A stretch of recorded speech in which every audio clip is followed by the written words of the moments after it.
It was all started by a mouse. Warning, meteor shower in range. This is where the early planning is taking place for our so-called Disney World project. Your vehicle is rotating backwards for your return to Earth.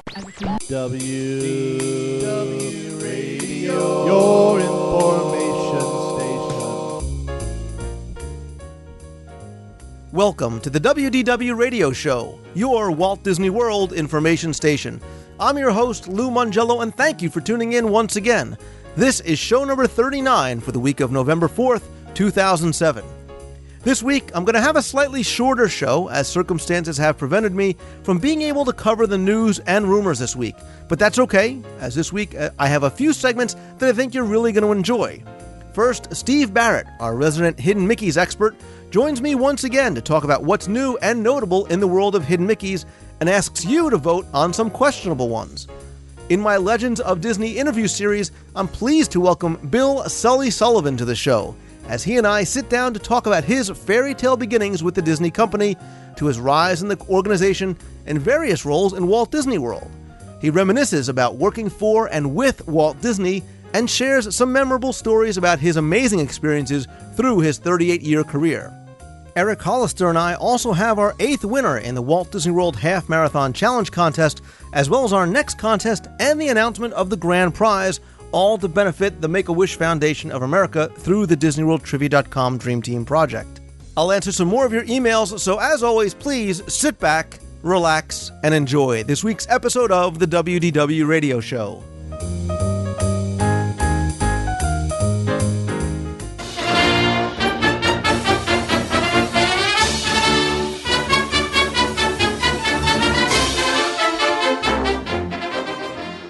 Chances are, if you're listening to this show, you not only know about Hidden Mickeys, but spend time while in the parks seeking them out and pointing them out to your friends and family, and basically staring at some of the relative obscurities in and around the parks, much like I do all the time.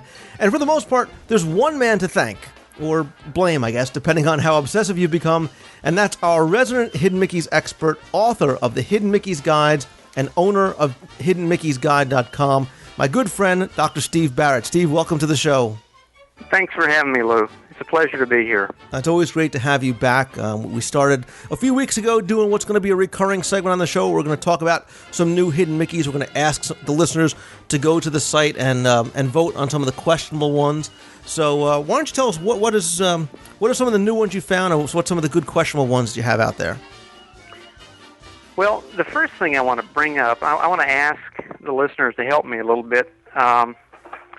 Several people have emailed me about a Hidden Mickey on the Big Thunder Mountain Railroad at Magic Kingdom. And I've had 2 or 3 emails about this, so it must be there. And I haven't been able to find it. A friend and I tried to find it recently, and we couldn't spot it. Evidently, it's on the second hill that you climb on the ride, and it's off to the right side of your train, of the vehicle. And supposedly there's a Mickey antenna topper sitting in the rocks off to the right of the ride. And of course it goes by fast, and both people, or the 3 people that have written me, say they're going by fast enough they can't get a photo of it, but evidently it's silver and it's an antenna topper type Mickey sitting there, head and ears Mickey, classic Mickey. Like one of the ones you can actually buy in the store, like the ones... That's what they say, and again, I haven't seen a photo of it. The folks that have spotted it say it goes by really fast, and their impression is that it's an antenna topper, classic Mickey, silver, like you put on your antenna. And what I don't know is if, and that's a relatively recent sighting, and I don't know if somebody just threw it out there, you know what I mean, off their vehicle, and it's just sitting there. It may not have been officially put there by an Imagineer or a cast member, so it may not last. But enough people have emailed me about this. I'm saying, hey, I want to get some more information about this. If some of the listeners can can remember this, it's evidently on the second hill that you climb off to the right of your vehicle, and look in the boulders and look for a silver antenna topper. Maybe we can get a photo of it. And if it sticks around, then we'll count it as a hidden Mickey. It sounds pretty cool to me. Yeah, but kids, don't start throwing things that are Mickey shaped out of your ride vehicles. No, don't do that. Don't do that. Actually, they're cleaned up fairly rapidly. Actually, Lou, a couple of the people that email me fairly often say they've tried to create hidden Mickeys. There was one woman that put some rocks together in front of the Lands Pavilion, and she sent me a photo of it, but it didn't last. I mean, I don't. If it's not official, the cast members are probably not going to allow it to stay. Well, you know what? That actually brings me up to a question that I was going to ask you, because I was in Walt Disney World this past weekend, and while I was online to check into Port Orleans Riverside, the big swinging fans that hang above the lobby area have two classic tri-circle Mickeys on them. And I was listening to the people's conversation. Yes, I was eavesdropping basically on the people behind me as they were talking. And the man and woman were somewhat arguing, because he's saying, well, it's not a hidden Mickey because it's so obvious that it's technically not a hidden Mickey. And my question is, and I was almost going to interject, but didn't want to be rude, even though I was eavesdropping already. But, by definition, if it fits your three-circle criteria of the big head and the two smaller ears, even if it's in plain sight, it's still considered a hidden Mickey, isn't it? Lou, in my own opinion about that, I've reviewed thousands and thousands of photos and images, there is a blurry line between a decorative Mickey and a hidden Mickey. Now, the ones you mentioned, I consider those hidden Mickeys, Lou, because most people don't see them, to be honest. They're on the ceiling. Most people aren't looking up there. You're talking about the ones on the ceiling, right? The ceiling fans? Right, the big kind of paddle fans. Yes. I consider those hidden Mickeys because they're not blatantly obvious to most people, and most people don't see them. So I consider those hidden Mickeys, absolutely. But there are others that are more blatantly in plain sight. They're huge, large. They're obviously not hidden. So I would consider those decorative if they're too obvious. So it's a blurry line, and people have challenged me on that on my website. Some of the images I count as hidden Mickeys, honestly, are in deference to the kiddos, the young ones, right. 4, 5, 6, 7 years old, that write me about hidden Mickey. Well, I'm going to probably count some of those as hidden Mickeys because a 7-year-old wrote me about it, and I like kids, and if they feel strongly about it, I'm probably going to count it. But frankly, most obvious Mickey shapes I don't put on my website. I don't include in my books because they're decorative Mickeys. Now, what would you consider a blatantly obvious one? Like, is the one in the lobby floor of the Polynesian in the stone, is that so obvious, or is there something? No, that's a wonderful hidden Mickey. Okay, that's a wonderful hidden Mickey, Lou. It's subtle enough that a lot of people don't see it. It blends in with the tiles and the flagstones. That's a beautiful hidden Mickey, in my opinion. Now, one I came across recently, I believe it was at Tokyo Disneyland, was a good example in the same photo. It was a photo from one of the buses, the resort buses from Tokyo Disneyland. And when you're on the bus, and if you can picture a photo down the aisle of the bus from front to back, the overhead handles that people would hang on to if they couldn't find a seat, mm-hmm. They were Mickey-shaped. But they were really big. They were large. And, I consider those decorative Mickeys because people would see them on the bus. They get on the bus, they see the Mickey shape, their hands would be on it. But behind, in the background of that photo, is a vent in the back of the bus. It's in the upper part of the bus, and there's a vent or a grill up there. And there's a really small classic Mickey in the vent. Now, most people would not see that, and that to me is a great example of a hidden Mickey. And so, in one photo, you have a decorative Mickey, and a hidden Mickey. And it's on my website. It's on Tokyo Disneyland section, and if people want to see a real contrast between a decorative decor Mickey and a hidden Mickey, that's a good photo to examine. All right, there you go. All right, what about, tell us one of the really good new hidden Mickeys that you found recently, or that somebody pointed out to you in Walt Disney World. Well, I have a friend that happens to be a great photographer, Bill Iadonesi, who goes to Disney World quite often. He lives in St. Cloud. He writes for Mickey News. He's living the dream. He's living the Lou dream. He used to live in New Jersey. I used to see him at my book signings up here. He retired and moved to Disney World. Absolutely. And he's a Disney fanatic like me and you. And he lives close by and goes fairly often. And he helps me verify hidden Mickey posts that I get on my website.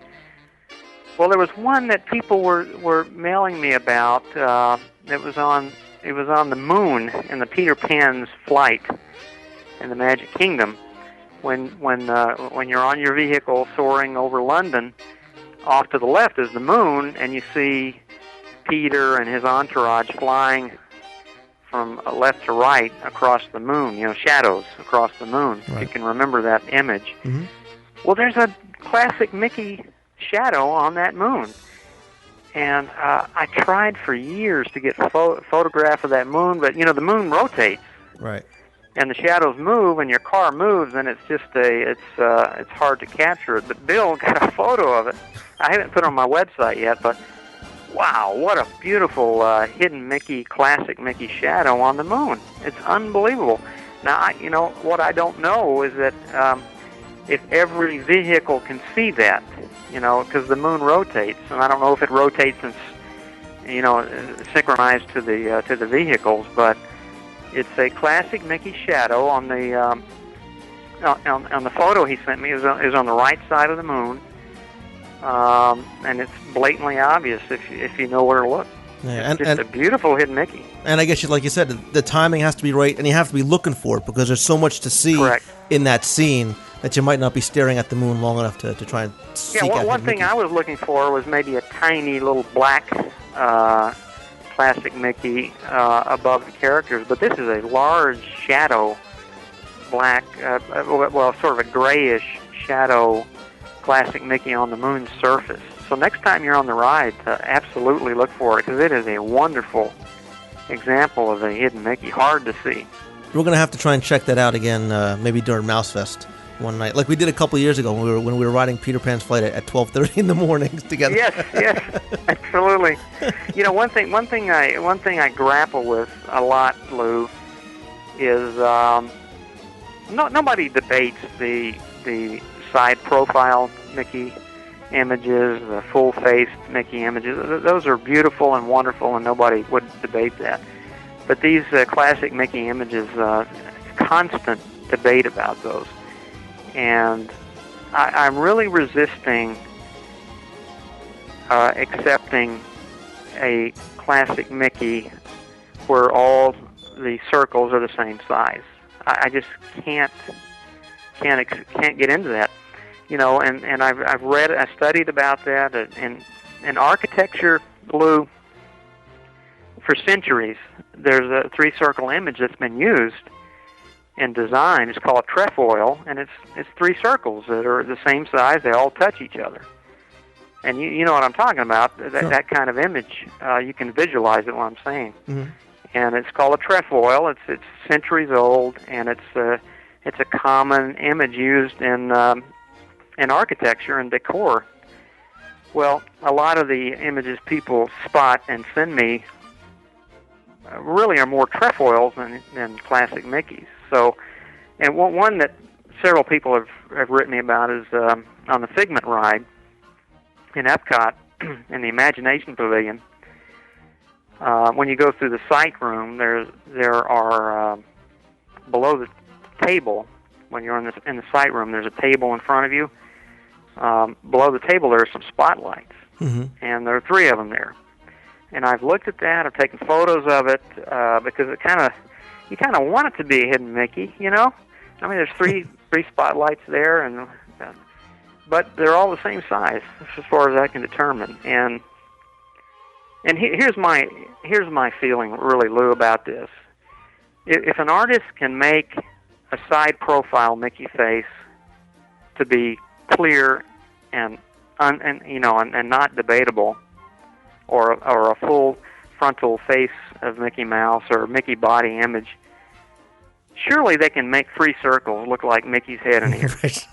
You know what I'm saying? Right. If it's going to be a purposeful hidden Mickey placed by an artist or an Imagineer, I like to think that they are skilled enough to make the head larger than the ears. Mm-hmm. So that I'm sticking to that, and that I really, that's one of my rules. And so far, I'm not bending on that as far as what counts as a classic Mickey image. Right, and intent obviously plays a big part in making that determination. Intent, oh yes, absolutely. On my website I have the questionable hidden Mickey section, and people can vote on questionable images. And there's one, that keeps coming up. It's the 3 circle. There's 2 images of 3 circles in the tile at the Rock and Roller Coaster entrance. Mm-hmm. Once you go inside the building along the entrance queue, you look down and there's a tile floor, and there's on both sides of the tile floor there's 3 circles, and they're all the same size. It's a trefoil image. But people say, they look at it and they say, those are the only 3 circle images in the whole tile thing. It has to be on purpose. It has to be a hidden Mickey. It has to be a classic Mickey. So, and most people on my site have voted for it. So I'm really wrestling with this one, Lou. I'm having nightmares about it, I tell you. But I don't know. I just think, if an artist wanted it to be a Mickey image, he would have made she would have made the head larger than the ears. Exactly. I'm still sticking to that. Well, I can't waver from that. Well, listen, and you are the ultimate source. You are the ultimate determiner as far as I'm concerned. But if you like hidden Mickeys and you like searching for hidden Mickeys, there's plenty of different things that you can do either while you're home or while you're in the parks to kind of get your hidden Mickeys fix. When you're not in Walt Disney World, by all means, head on over to hiddenmickey'sguide.com. Steve, you've got thousands of hidden Mickeys on there. And the thing that I like is that the site's interactive, that people can not only submit their own, but they could vote on ones that they think are or should not be considered hidden Mickeys. You obviously have your Hidden Mickey's Field Guide to Walt Disney World. You just came out with your Hidden Mickey's Field Guide to Disneyland. Right. Each has hundreds of hidden Mickeys in them. Correct. The other thing, too, and this is really a real treat if you get to be there, if you are going to be down in Walt Disney World during Mouse Fest, Steve, you are going to be there. You have your world-famous Hidden Mickey's hunt in all the 4 theme parks. I highly, highly recommend that you circle those on your copy. A lot of fun. Yeah, I really, really enjoy going to those. There's nothing like seeking out hidden Mickeys and voting on hidden Mickeys with the man himself. And who knows, you might be able to point one out to Steve that may make it into the book or the website. So by all means, go to mousefest.org and you can find out a list of all of Steve's things there. Just last year, a 12, 13-year-old boy, he was about that age, we were walking through the beach club solarium, and he found a new hidden Mickey in one of the pictures on the wall there you that go. nobody had seen before. So he easy. Found it, and right in front of our group. It was great. It was wonderful. So easy, a 12-year-old can do it. So. Yeah, right. Of course, make sure you go and visit hiddenmickey'sguide.com. You go visit often because Steve updates the site all the time with new hidden Mickeys, and by all means, if you have some that you want to submit, you can go ahead and submit it right there online. Steve, thank you as always for coming on the show. We'll talk to you probably next month, have you back on again, and Absolutely, we'll do this again. Thank you. This is always a lot of fun, buddy. Thanks. It's a lot of fun for me. Thanks.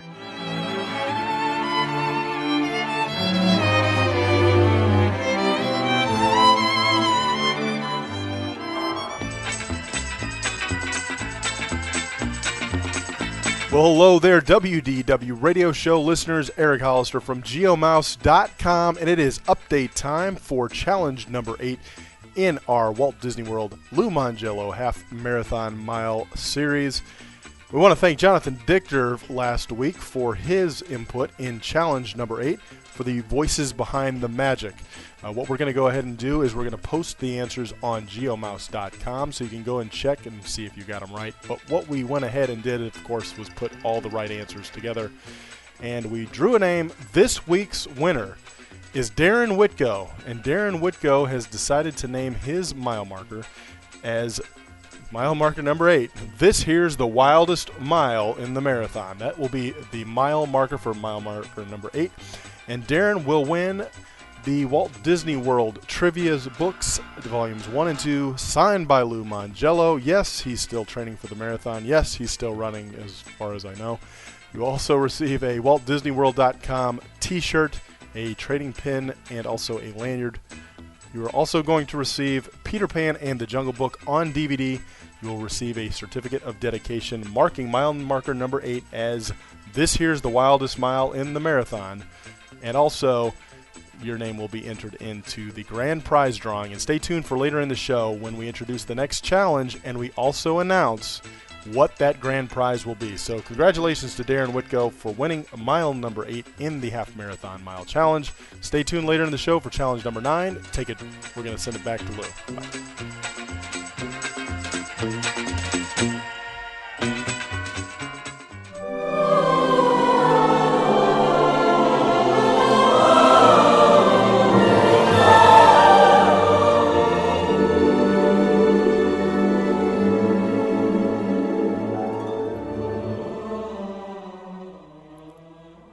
As part of my continuing series where I get the wonderful opportunity to interview true Disney legends, my next special guest is a man whose career with Disney spanned almost 4 decades and whose story is truly remarkable.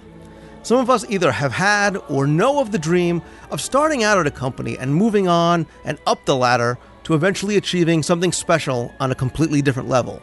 Well, my next special guest did just that while working for the Walt Disney Company.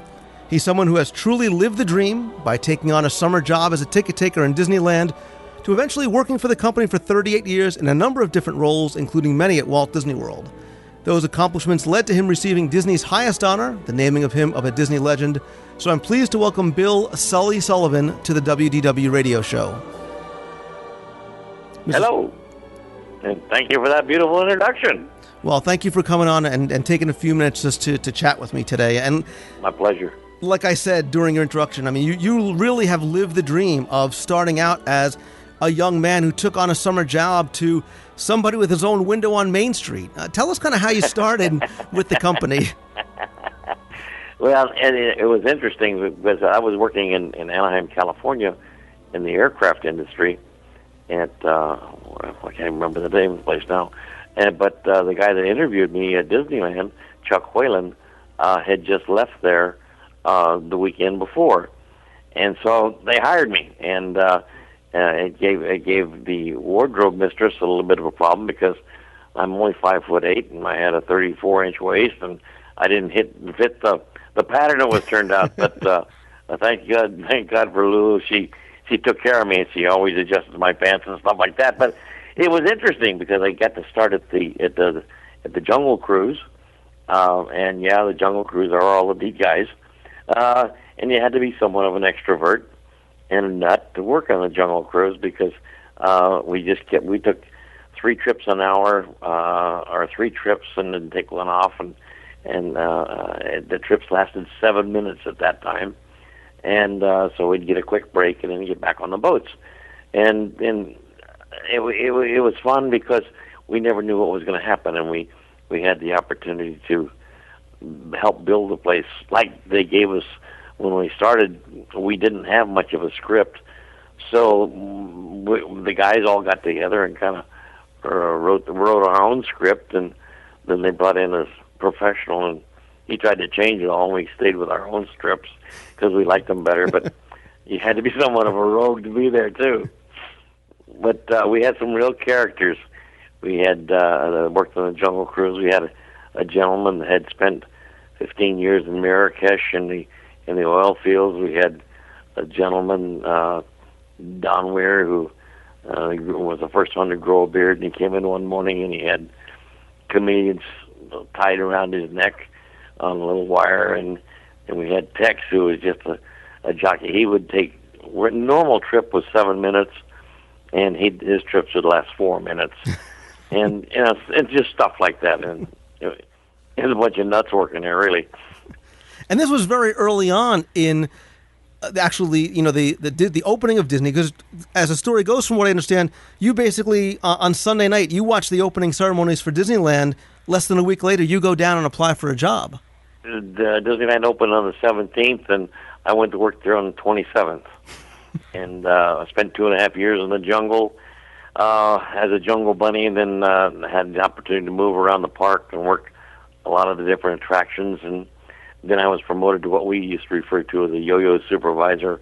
We'd go up, we'd be promoted and go on salary in the peak periods because we couldn't afford to keep me up year-round, and there was about a half a dozen of us like that. And today we'd be a supervisor wearing a suit and tie, and tomorrow we'd be back in costume. And we did that for a couple of years, and finally in '59, when we did the rededication and opened the Matterhorn and the subs and the monorail, I was promoted on a permanent basis on Main Street as an assistant supervisor. And fortunately, I was at the right place at the right time, and I guess I had the personality and the drive and the initiative to get promoted by up and away. And in the meantime, going up, I got picked to go and do a couple of premieres up in Hollywood and crowd control, working with the press. We got to tour John Kennedy and Bobby Kennedy, and a lot of the dignitaries that Walt would come down and host. Unfortunately, we didn't get to see our Russian friend, but that's all right. Was it Gorbachev? No, it wasn't Gorbachev. It was Khrushchev. Mm-hmm. But we got picked for Squaw Valley. There was 3 of us that went up to Squaw Valley and worked up there for 6 weeks in security of the valley because they forgot to hire any security people, so we had to put together a team and ID, and we did that. And that was for the Winter Olympics, the 1960 Winter Olympics up in Squaw Valley, up in Northern California. Great time. Learned a lot. Met some great people. That's where we met Willie Scheffler when we were going to be talking about doing the program up in the mountains that Walt wanted to build. But the Sierra Club shot us down and couldn't do that, so we went on from there. But then we got to go back to the World's Fair, spent a year back there. I'd never been east of the Mississippi, and I got a phone call from my boss one day, and he says, Sully, sell your house, both your cars, and be ready to go in 30 days. I said, where am I going? He says, you're going back to the World's Fair, and you're going to be the assistant manager of the 4 Disney World's Fairs, shows back there. And so we went back, and my family, and my kids were clean for 9 months because we lived in an apartment, and my oldest daughter started kindergarten in PS 99 in New York, and in Queens, and that was a great experience. Again, we met some great people and made some good friends and learned a lot. I can only imagine, like you said, about the experience that you had, not only working at the parks, but being able to go outside the parks to things like the Olympics and to the World's Fair, that obviously would have long-lasting effects on the theme parks worldwide because of what Walt put there. And speaking of Walt, how closely, if at all, did you work with Walt? And what was it like to work for him and with him? Well, we always knew when Walt was around, and gained a lot of knowledge just through osmosis and from what we heard and what we saw. And when we were in the early days of Disneyland, our operating hours were from 9 to 9, and we worked 7 days. Airway was us for a 7-day shift, and it was interesting because those foggy California nights would come aboard, and you couldn't see across Main Street, and Walt would be just down walking the park and seeing what was going on. We'd be sitting around there, and there'd be nobody in the park hardly, and so Walt would come down and sit on the boats and shoot the breeze with the guys, and just see what our attitudes were and what our opinions were, and he got to look at us, and we were kind of the reprobates of Disneyland, and we helped start the guys on the Jungle Cruise helped start the grooming standards down there because he didn't like our haircuts and our beards and our mustaches.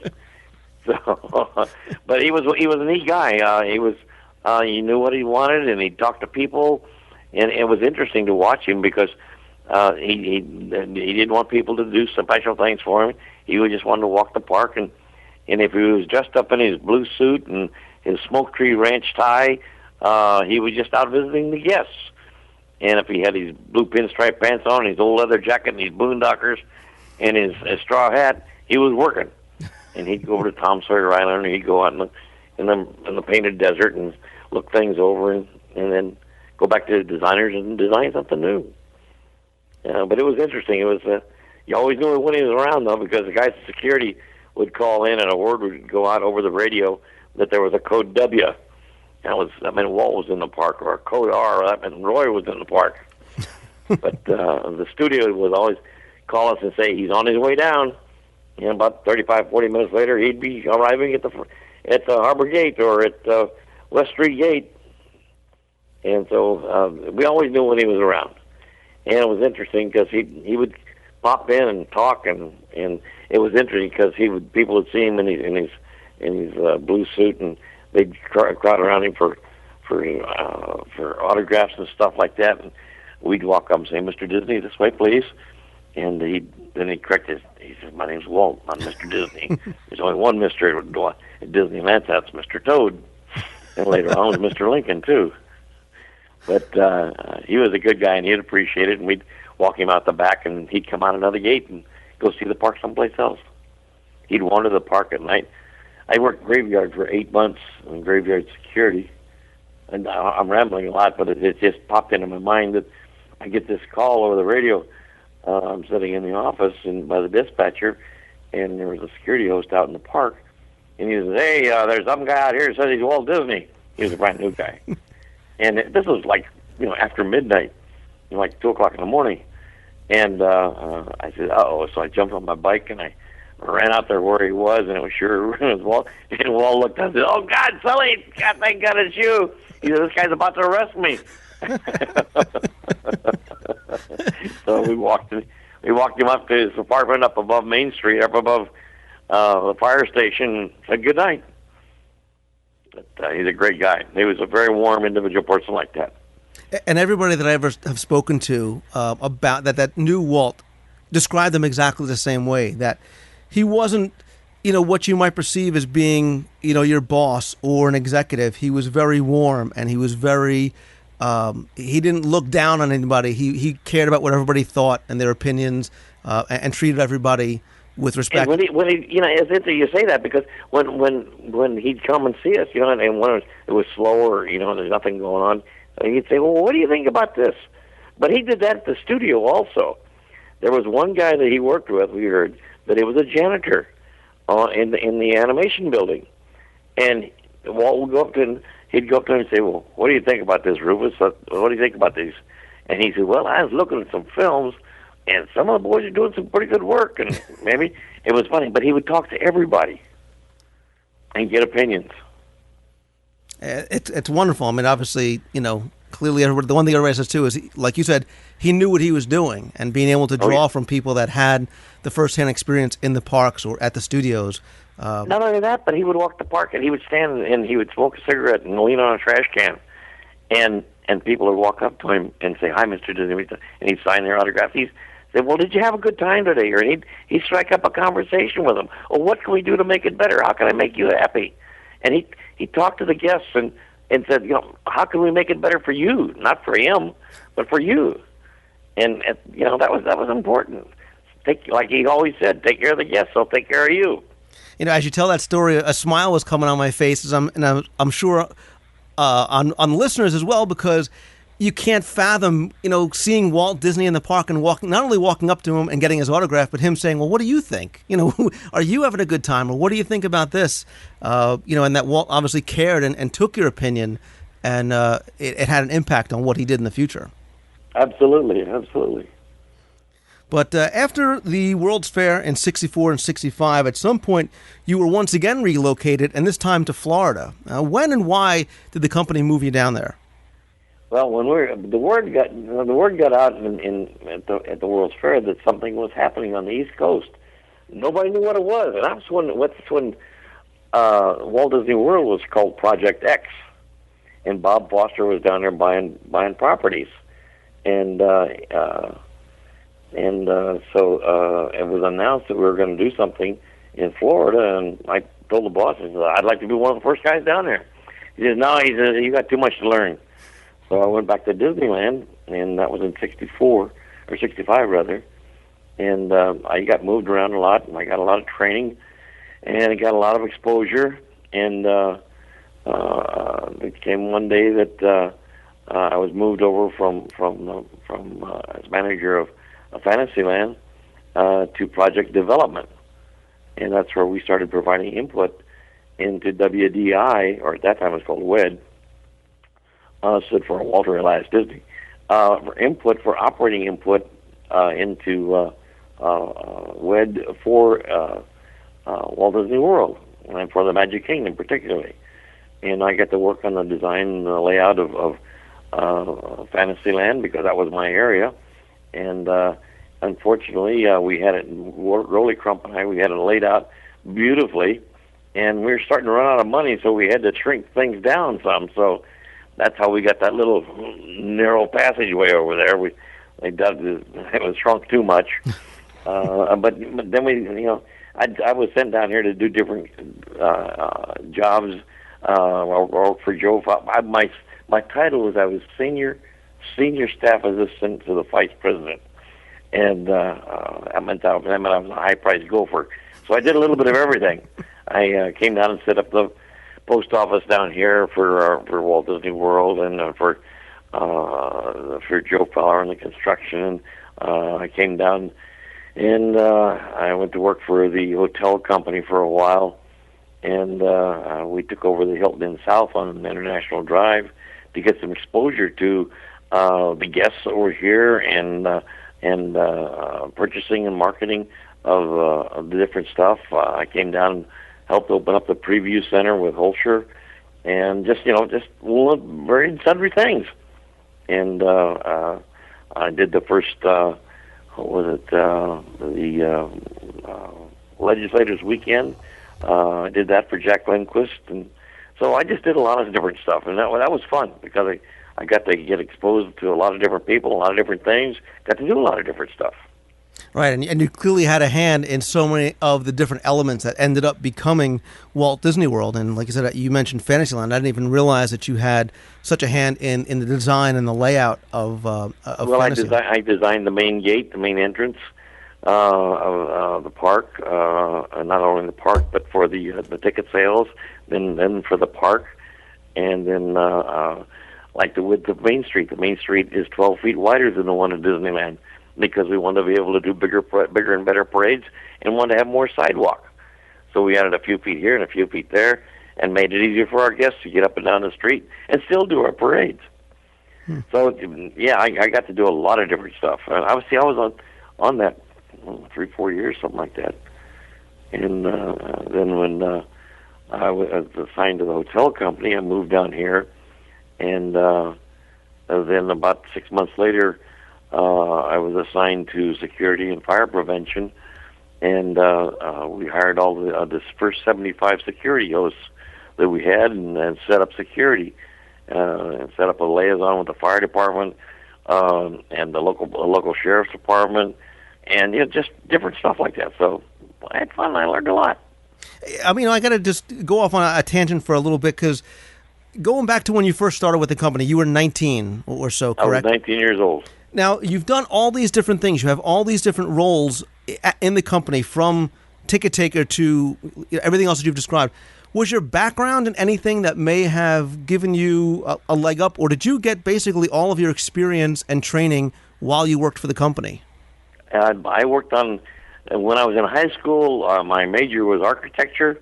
I worked at my uncle's chicken ranch for 4 years during high school, and then for a year after I got out of high school. And finally he said, go get a real job. So I went to work in the aircraft industry. And I did that for 6-8 months, a year, something like that. And I was used to working outside and enjoying the sun. And I was in a building all day, and you work, from 7 to 3:30, and you got a break in the morning and one in the afternoon and lunch. And otherwise, you were at the, if you wanted to go to the restroom, you had to ask your boss. I didn't like that, so I found me another job. And I went to interview with Chuck Whalen, and he hired me. And 39 and a half years later, I retired. I'll say, clearly it worked out pretty well for you. So. Yeah, I had a good time. We worked hard and played hard. But, you stayed down in Florida, and you were there for not only the opening of Walt Disney World in the Magic Kingdom, you were also there for the opening of Epcot. And obviously, we were just celebrating the 25th anniversary a couple of weeks ago. So this is something they invited me out for that, and I went out for that.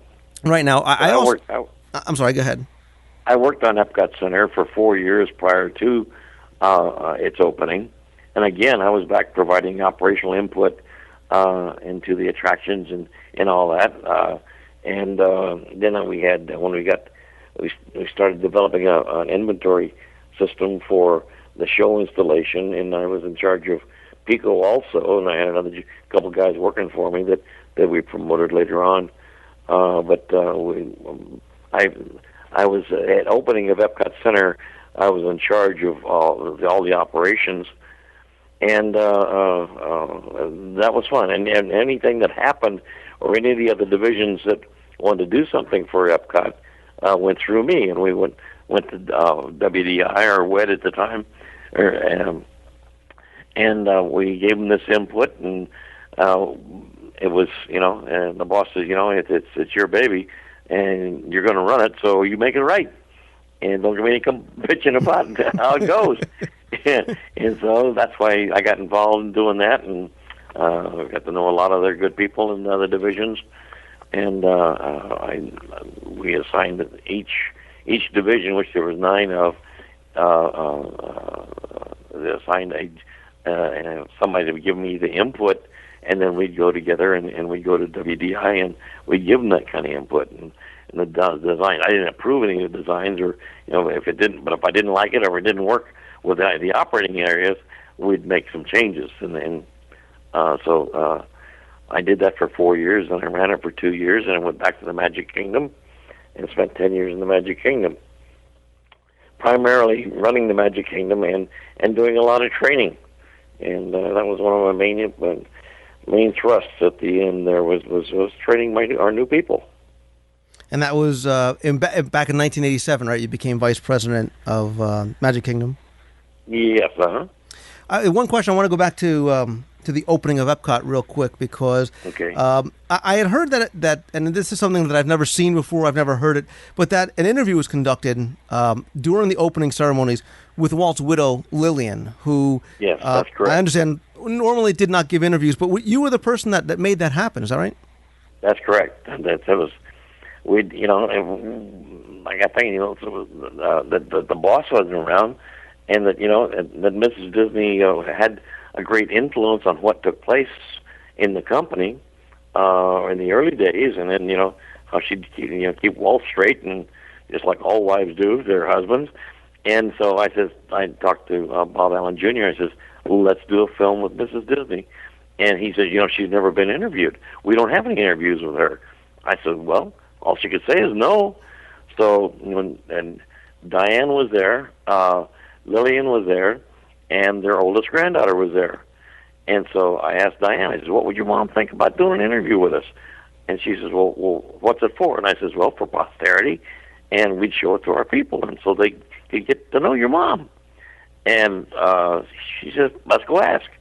So she was in a golf cart touring before opening, and she says, Sully, ask Mom. So I said, Mrs. Disney, and I laid it on her, and she says, who's it for? And I says, well, I'm asking you, and it's for something I can show my people and show the young guys and gals coming up. And she says, it's not for the press. I said, no, ma'am. And I said, I guarantee you that. And she says, okay. And so we set it up that we did it at 8 o'clock one morning in the gardens of the English Pavilion, which were gorgeous. And Mrs. Disney was there, Diane was there, and their oldest granddaughter. Jean. Jenny? Something like was that. It Jenny? I don't remember. Yeah, maybe. Jenny or something. It was the oldest granddaughter. And she was a sweetheart. And Bob Allen conducted the interviews. And I finally found the tape. I was talking to one guy at the NFFC convention, and he says, well, I've got the tape. I says, no. And now this is going back to, what, 25 years ago? Right. We did that tape. I had never seen it in 25 years. No kidding. And he says, here it is. I went to a meeting the other night. He says, here's that tape you've been looking for. So I've got it on my desk, and I'm going to review it and take a look at it. Wow. So that's the only tape I know of that is of Mrs. Disney, and I've never seen it before. I was going to say, that's never been shown to the public, has it? Absolutely not. Wow. You want to talk about it? You want to talk about not only a wonderful opportunity to set up the interview, but to now have what may be the only tape in existence of it is amazing. I think we sent one to Diane, but and probably let's see, Sharon when she was alive. But as far as I know, that's the only ones I know of. Wow. We checked with Dave Smith in the archives. He didn't have one. So anyway. And I assume you won't be putting that up on eBay anytime soon. I don't think so. So, in addition to working at Disneyland, I mean, but it's a good idea. Yeah, that's right. I promise you that you will sell one. I will be the very first to purchase one. But you almost opened Disneyland for all intents and purposes, and the Magic Kingdom in Walt Disney World, and Epcot, and the World's Fair. You also worked overseas as well for Paris and Tokyo. I did a lot of training for Jim for Tokyo. I was asked to go, and I said I didn't want to go. And then when he got Jim Cora, who used to work for me at Disneyland, he was promoted as vice president over there for Disneyland International. And that's where the outfit that handled all of our overseas parks. And Jim called me one day. He said, this was prior to the opening of Paris, or during the construction of Paris. He says, Sully, he says, come help me open this park. He says, you and I are the only ones that have ever opened a park before, and I don't have enough help. I said, nah, Jim, I don't want to. I've got a good job. I was mayor of Disneyland, and I wanted them to make me king, but they wouldn't do that. So I had a good job, and I was vice president of the Magic Kingdom at Walt Disney World. I had a great job. And so he says, well, I'll tell you what. He says, come over, spend a week, bring your wife, and just look at the project. Famous last words, right? Yeah. I said, I'll do that for you. And I got to Paris, and, it was dark and dreary and rainy, and wait for us, Jackie.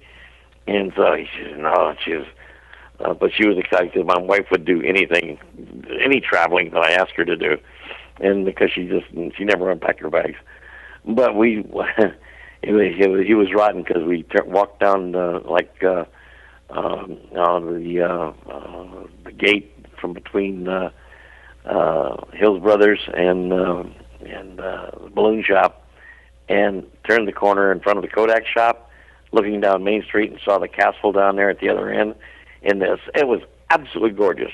That's the most beautiful castle we've ever built, the one in Paris. And I said, oh, stuff. And I said, you're rotten, Cora.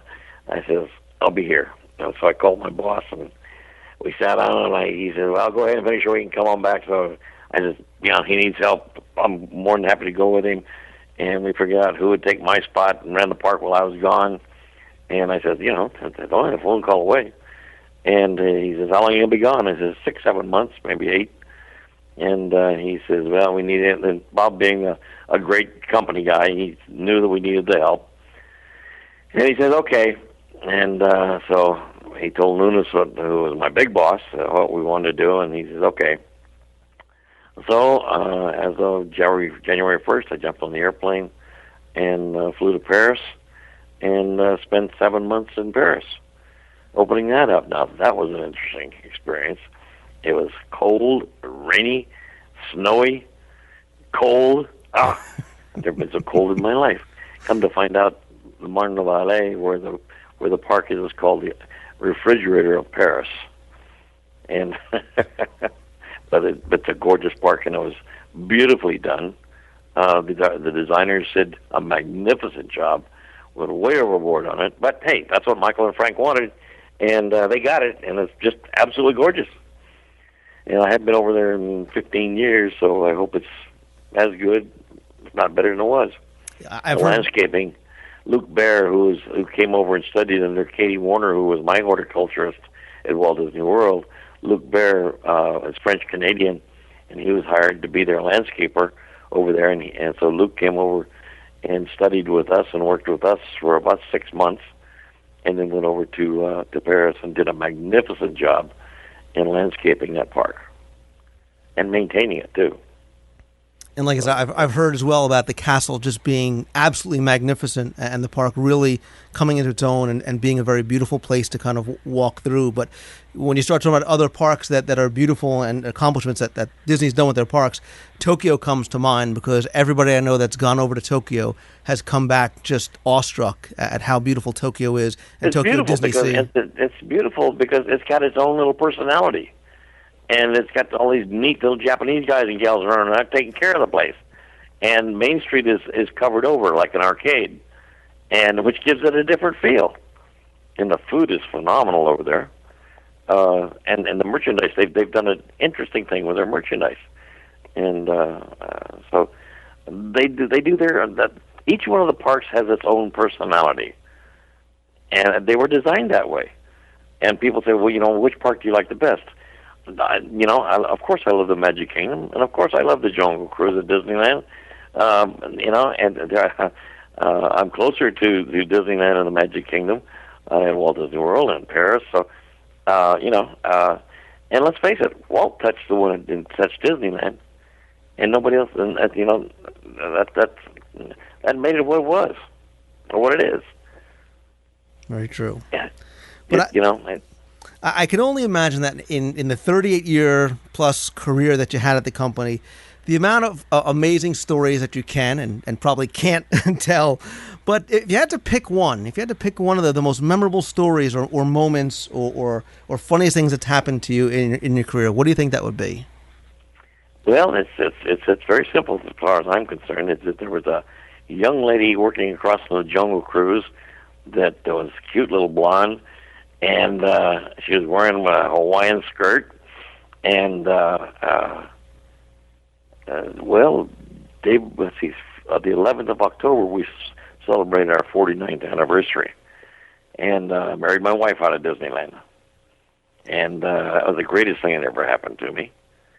And but there was a lot of stuff, we flew Tinkerbell at the Walt Disney World, which we'd always wanted to do and never could figure out how to do it. But me and Arnold Lindbergh and Hank Danes, we bootlegged it. It worked. And just being affiliated with the opening of in '59, we being affiliated with the opening of Epcot Center and Walt Disney World. You put them all in one big basket. And I had a 39-year great run. And as far as I'm concerned, we were the gold. We had the golden years of the Disney parks. And so, there's not one particular thing I could say that was the greatest thing that ever happened to me, except marrying my wife out of there. I was going to say, you talk about living the dream. Not only are you working at Disneyland, but you meet your wife there. So it doesn't get any better than that. And 4 beautiful kids later.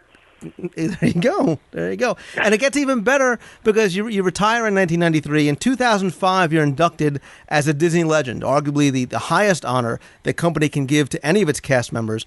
Now, more importantly, you hold a very, very rare distinction of having not one, but 2 windows on Main Street, USA. Tell me how you're able to swing that one, because you have Sully's Safaris and Guide Service, where you're the chief guide, and the Windermere Fraternal Hall, which I'm going to ask you about specifically as well. The one was that I think they were trying to fill up windows on Main Street when they did the first one with the Windermere guys. But then I was really pleased when I retired that they gave me my own window in Sully's Safaris, because I'm a hunter and fisherman and good stuff like that. And I was honored that way as my own 2 windows on Main Street. And I was always envious of the guys that were Disney legends, but I respected those that were, because that's a pretty strong group with the 9 old men, with the John Henches and all those good guys that really started the whole company. Mm-hmm. And when Michael called me and said, "Sully, you're going to be receiving a letter in the mail that's we want to make you honor you as being a Disney legend." I just fell right through it, and my wife said, "I've never seen you speechless," and when you read that letter, you were speechless. And I didn't give a big speech because my reception of the honor, because I didn't know what to say. I was so awestruck with being made a Disney legend. It's a really a great honor as far as I'm concerned. And very well deserved, obviously. Oh, thank you. But I want to ask you specifically about the other window is the Windermere Fraternal Hall. It says lodge meetings every Friday, and the charter members are Bob Allen, Pete Cummings, Dick Evan, Bill Holscher, Bob Mathiasen, and you, Bill Sullivan. Now, Bob Allen was... Mathiasen and Jack Olson. Oh, you're right, I missed one. Those are just a bunch of fun-loving guys who were just us. The guys that have been with the company for a long time, and we all lived in Windermere. And they just had. I think they just filled up a window. Or filled up another window. I have tried researching and finding out what the Windermere Fraternal Hall reference was. I said, did these guys get together? Did they meet up every Friday for a drink after work? Or is it just it's just the fact that several you guys drinks after work? And a lot of us used to fish together and party together and work together, and our families grew up together and all that good stuff. So they're just a bunch of good guys. That's right. Do you still live in Florida? You get a chance to get out to the parks at all? I do go out to the parks occasionally, but it's been quite a while. I don't work there anymore, and if I go out there, I'd get upset and I'd start raising hell with somebody. And I don't work there anymore. And I agree with some of the things they do, and I disagree with some of the things they do. But it's not my park anymore. It belongs to Philip, and McPhee and Mike. So I don't go out there. Now but the parks are beautiful. Yeah, we actually met during on the eve of Epcot's 25th up in the Canada Pavilion, and having just celebrated the anniversary, and you having such close ties to the park, how do you think it compares today to what it was in 1982? Like I said, they run their park the way they want to do. I ran my park the way I want to do. Very diplomatic answer. Bravo. But finally, Mr. Sullivan, my last question is: what do you think? Again, your history with the company is so storied and so remarkable, and such a variety of different roles and positions that you had. What do you think you're really most proud of, looking back? I was proud of the crew that I had. Because and the people ask me today, well, what do you miss out there? You miss, I said, well, I miss my park, but I don't miss the meetings. I don't miss the politics. I don't miss the infighting, and I miss my people. Because I had 7,500 of the greatest employees that any guy could have, and I had almost 400 salaried people. They're a great bunch of people. They worked hard, played hard, and and they were just good people. And they carried on the Disney tradition the way it should have been, the way we trained them how to do it. And I was very proud of them. Okay. So yeah, that's my people. Well, everything that you said kind of is the same theme that resonates through everyone that I speak to, because the first thing they do is they give credit to the people that worked with them and around them. And kind of, talking about tradition, I guess that kind of is carrying on the tradition of what Walt did. Walt was a genius in the fact that he knew to surround himself with people that were incredibly talented and people from whom he could pull even more talent that they knew that they had. Walt had a philosophy, and Walt would say that, we can design, build, and create the greatest park in the world, but without the people, they're nothing. And that's absolutely right. Because, the people make the magic. It's, the people are the ones that take care of the guests. When the kid falls down, they pick him up. When a kid gets lost, they grab it, they pick him up and find their mama and daddy again. The one that ushers them on to the attractions and helps them. And it's the people that makes it work. I wholeheartedly agree with you 100%. The cast members are what make Walt Disney World and everything that Disney does is so truly magical. So Mr. Sullivan, I want to thank you so much for taking the time to speak with me today. It's always an honor to have the opportunity to chat with somebody who, like I said, is truly a Disney legend. And on behalf of myself and every other guest that continues to enjoy what you helped create, I want to say thank you very much. Thank you, and I appreciate the honor. Take care. Thank you.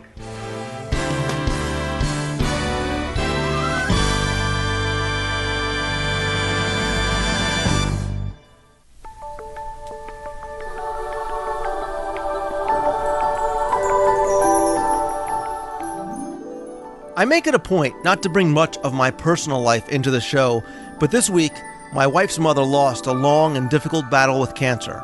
And I mention this for no other reason than to once again bring to your attention the DisneyWorldTrivia.com Dream Team project.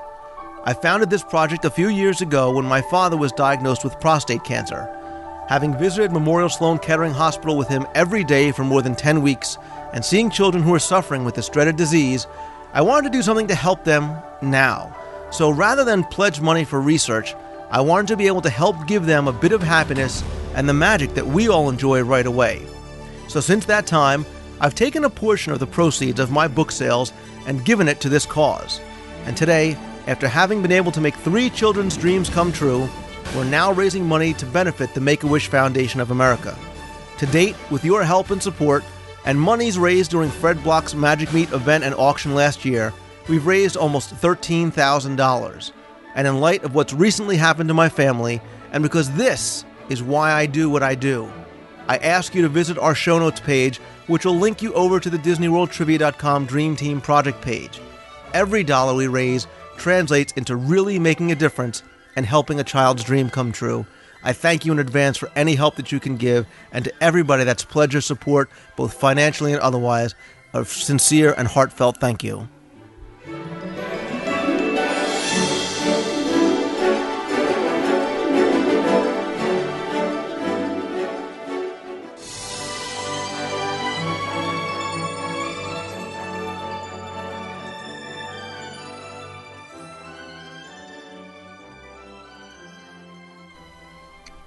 Well, hello once again, WDW Radio Show listeners. Eric Hollister from GeoMouse.com, returning on this episode to introduce challenge number 9 in our WDW Lou Mongello Half Marathon Challenge series. We're hitting that home stretch on mile number 9, and this time we're going to ask you to go back to those digital cameras, those digital memory sticks, the scanners, the files on your hard drive, because it is another photo challenge.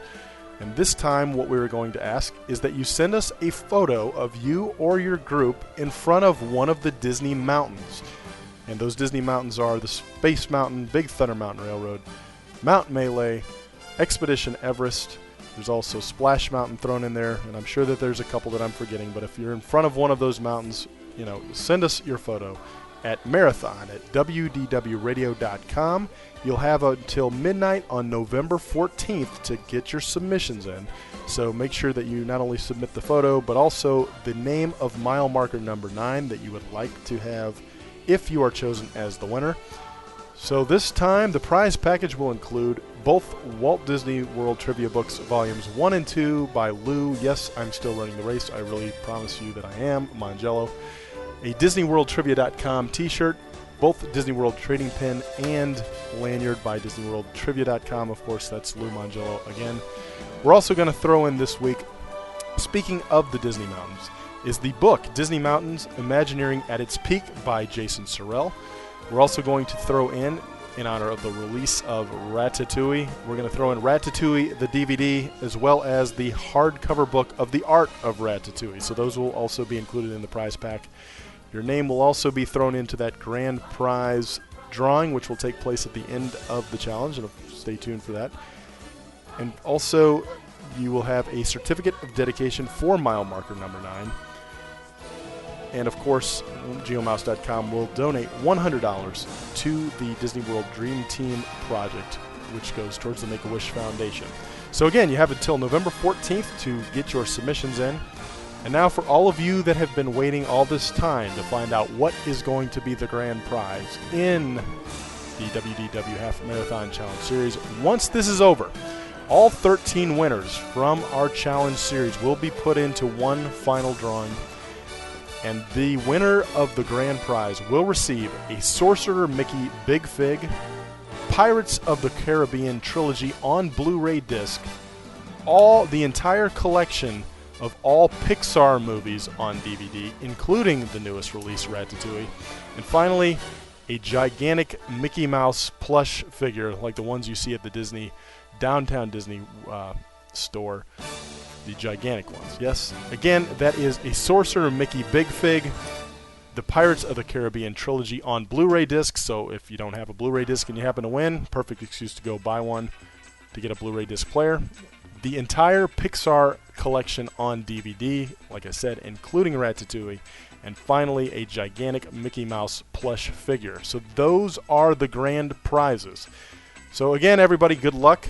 Send in your photos by November 14th. We're going to send it back to Lou and the WDW radio show.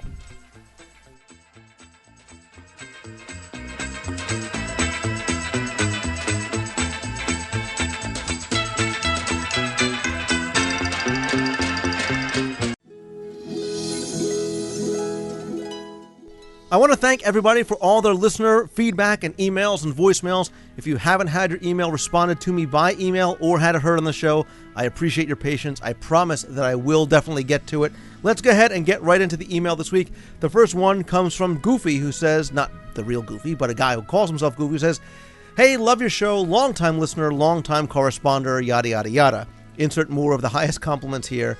From Chuck Canzaneri. Now, on to the question. You ready? This is the most Tweedledum question you'll get.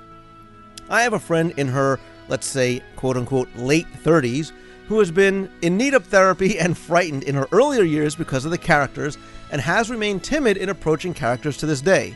I know, quote, the magic should come to everyone in their own time, and Disney would never want anyone to force the magic upon anyone, so any assistance would be appreciated in helping me to get her to feel a little bit more comfortable with the characters so that we can have at least one photo from our trip with a character and her in it. Suggestions? Chuck, I agree with you. And normally, when we talk about introducing people to characters and the fear factor or being timid about going up to it, we're talking about young children. But you're right. Even adults sometimes either feel awkward about going up to characters or feel that maybe they shouldn't. If something happened and maybe, she doesn't necessarily feel like she wants to go, you have to kind of do the same thing about slowly introducing them to her. Find out what Disney animated films does she like? What are some of her favorite characters? Maybe kind of do things to kind of get her introduced and get her excited about meeting, whether it's Cinderella or Captain Hook or whoever it is. Maybe a character meal might be a good place to start, where she doesn't have to necessarily wait in line and go up to a character, but a character will come to her. If Winnie the Pooh's her favorite, the Crystal Palace is a perfect place. It's a lot of fun, and obviously the characters are all very, very friendly. Will come up to the table, and if she doesn't, they'll respect that as well, and they'll move away, so she doesn't feel, as though she has to kind of participate. What I would do though is when you get to say the Magic Kingdom, ask a cast member where some of the characters are, what times they'll be there. Know kind of ahead of time where some of these characters will be, and for example in Toontown, where some of the meeting spots are. She can meet the princesses there. Mickey and Minnie are a great way to introduce her to the characters because she knows them and I'm sure she's familiar with them. And obviously, there's nothing to be afraid or timid about. And then kind of slowly, as she starts to see the characters in and around the parks, maybe she'll be a little bit more comfortable and you'll be able to find one there. So good luck. I hope it works out for her and for you as well. And I'm sure once she gets there and kind of gets surrounded by that magic that we all talk about, it'll come very, very naturally for her to get up and meet and greet some of her favorite characters. So, next question comes from Andrew Machuda, who says, "Hey Lou, love the show. Every week I wait for the new episodes anxiously. Just had a quick question about all of you Mousefesters. I'll be heading down to Walt Disney World on the weekend of December 15th through the 17th, and I was wondering if any of the people attending Mousefest tend to hang around longer than the official dates. Also, I'm curious as to what kind of crowds to expect. It's strange how value season extends to the 19th, and then it's suddenly peak season the next day. Thanks for the great podcast, Andrew." Andrew, thank you, and unfortunately you're going to be coming down just as Mousefest comes to a close.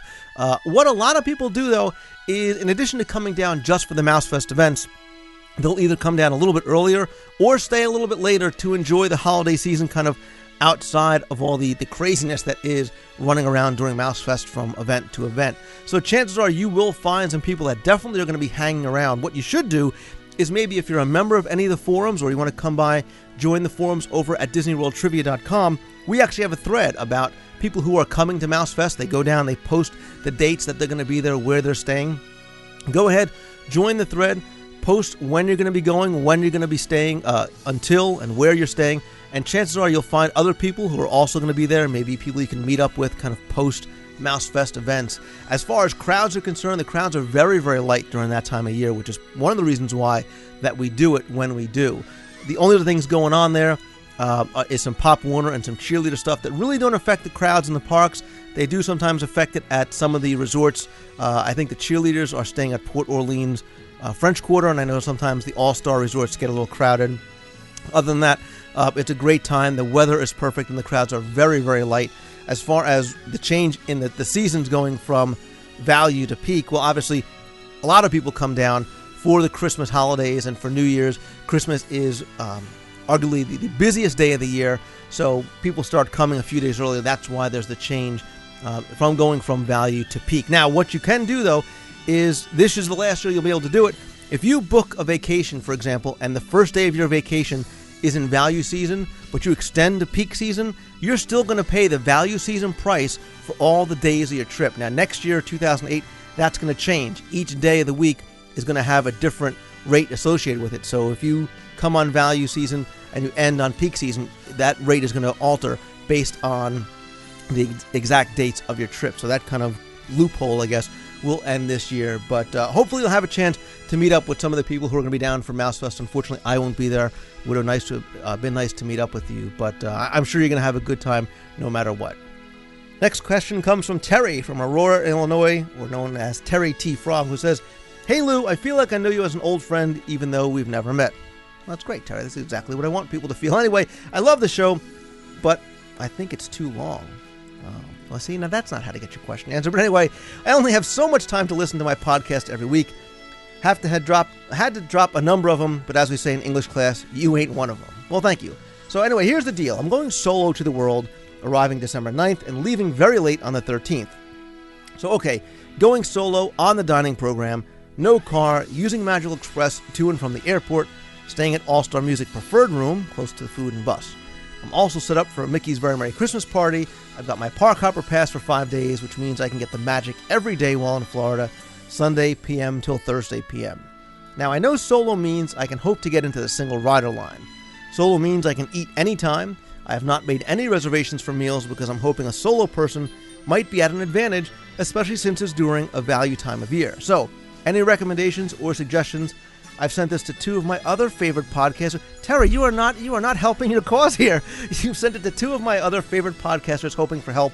If I know who one of them is, they probably won't answer this till 2009. Anyway, let me know what you recommend. Again, that's Terry from Aurora. All right, so Terry, I am a big advocate, actually, of going to Walt Disney World alone. I know some people, sometimes think I'm crazy. I say I'm going down for work, but there is something to be said for going by yourself because, like you said, you can do what you want, when you want to do it, without having to worry about which people in your group might not want to eat here or eat later or may just want to sit down and relax and enjoy a parade or whatever it is that you decide that you want to do. Like you said, there are some other advantages. You are going during value season. You're also going to be there for the most part after the MouseFest event has ended, so you don't have to worry about the MouseFest crowds being there. So you are going to have some opportunities probably to walk up to even a lot of table service restaurants and say, listen, I'm a single person. Is there any chance that I can just come in, sit down and eat, especially even in World Showcase? A lot of times they may not have availability if you call up for an ADR, but especially for a single person, you definitely have much more of an opportunity to be able to dine at restaurants than if you were with a group of 4, 6, 8, whatever it might be. Again, take advantage of the fact that you're going alone. Take some time to explore wherever it is or wherever it is.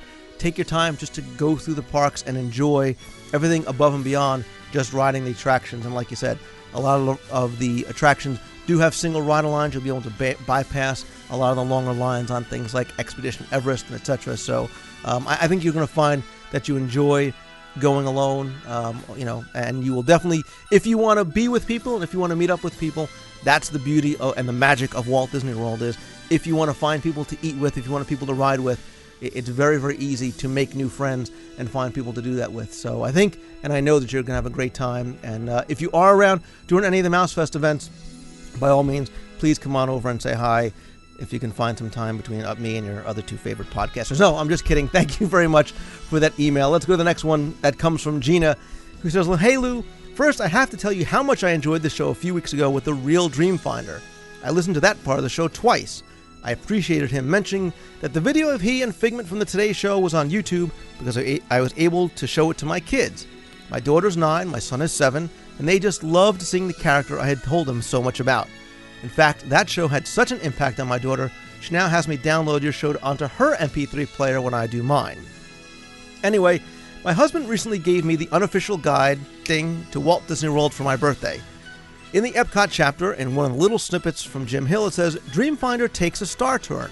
It says that Disney is looking to replace the Honey, I Shrunk the Audience with a new 3D movie that will serve as Dreamfinder's comeback vehicle. It also says that management is insisting it'll be a well-known celebrity to portray Dreamfinder, and it lists candidates like Steve Martin, Jack Black, and Nathan Lane. Have you heard anything about this? Do you think it's true? What do you think they should choose? Thanks so much, Lou. We're headed down to Disney in 18 days. My daughter and I are listening. Gina, thank you very much for the email. Gina's daughter, welcome as a new listener as well. Hope you guys have a great time in Walt Disney World. Now, as far as Dreamfinder is concerned, I'm glad you guys enjoyed that segment. And yes, I have heard rumors for some time now about the possibility of Dreamfinder coming back in some form or fashion to the Imagination Pavilion. Now, not necessarily in the Journey into Imagination attraction, but possibly in some other form or fashion. And yes, rumors of Honey, I Shrunk the Audience possibly being replaced have gone around for a long time as well. People have talked about the relevance of Honey, I Shrunk the Audience to the younger generation and just the fact that it may be time to update that film.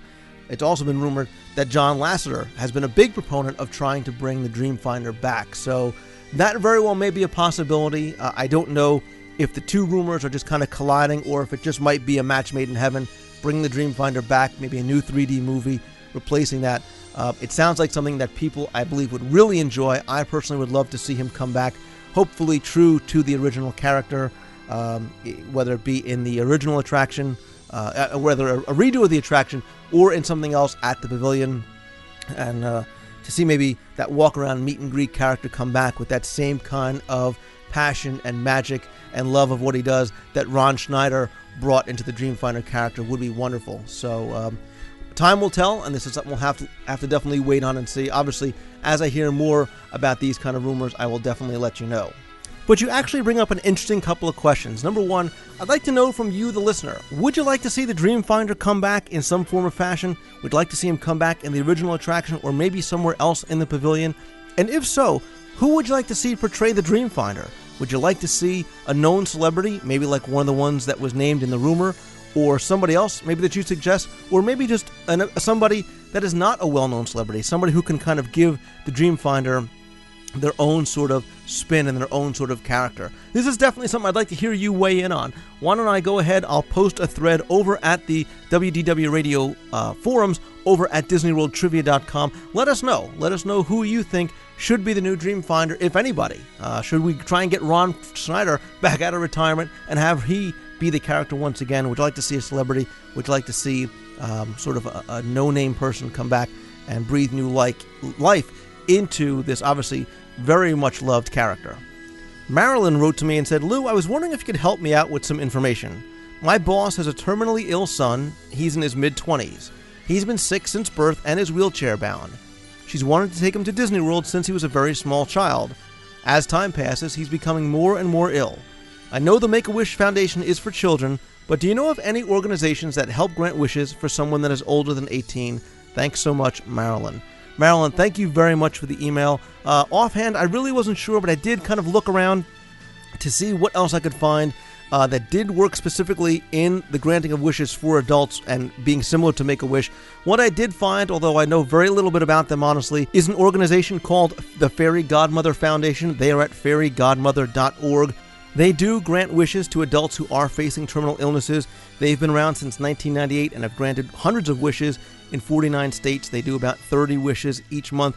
What you can do, like I said, is go over to fairygodmother.org to find out a little bit more about them, and hopefully they will be able to help out in your boss's situation. Finally, the last email comes from Darren Diaz, who says, "Hey Lou, great show. I really enjoyed the Epcot 25th Best of the Best segment. I have a question that's been nagging me for a while now. Why did the Odyssey restaurant at Epcot close, and are there any plans to do anything with the building? I thought it was a great place to eat while we were going between Future World and World Showcase, and it was always crowded while I was there, so I can't imagine why they shut it down. Keep up the good work, Darren." Darren, yeah, this is a question I probably get really almost every week, and especially, I guess, maybe with Epcot's 25th, there's a lot more nostalgia, so people are looking to see maybe why or if they will reopen the Odyssey restaurant. Currently, it is being used for a lot of special events, like things like the Food and Wine Festival, other special events throughout the year where they do use the venue. It's used during the week and on weekends. Oftentimes for corporate events, they'll have corporate training, corporate parties. It can be rented out for a lot of different special events, a wedding reception, cocktail party, whatever it is that you like. And Disney, fortunately or unfortunately, makes a great deal of money on using these kind of venues for these special events. At the time, my assumption is that the Odyssey restaurant maybe was not performing as well as they had hoped. The location is somewhat awkward because of where it is located in between Future World and World Showcase, although kind of off the main path in between the two. It was, in case you may or may not remember, a counter service restaurant that afforded you some very nice views of the World Showcase Lagoon. There are no plans, from what I understand right now, to reopen that restaurant. There have been rumors for a long time about possibly reopening it. There have been suggestions made to do everything from open it up as sort of a buffet that will give you a sampling of some of the cuisine from around World Showcase to something completely different. Many people hoping that it does not open in the way it did before, as just another hamburger and chicken fingers type place. I think the possibilities for the venue are great. I actually was there for an Illuminations dessert party during Epcot's 25th anniversary, and it is a wonderful building, and I think they can definitely do a lot with it. I'd love to hear any suggestions you might have as to what you think they could or should do with the Odyssey restaurant. You could either email those to me, call in your voicemail, or maybe we'll post and start a thread over at the forums at DisneyWorldTrivia.com in the WDWRadio.com section. But that's going to do it for this week's email section. By all means, if you have any more emails, please keep sending them in to Lou at WDWRadio.com.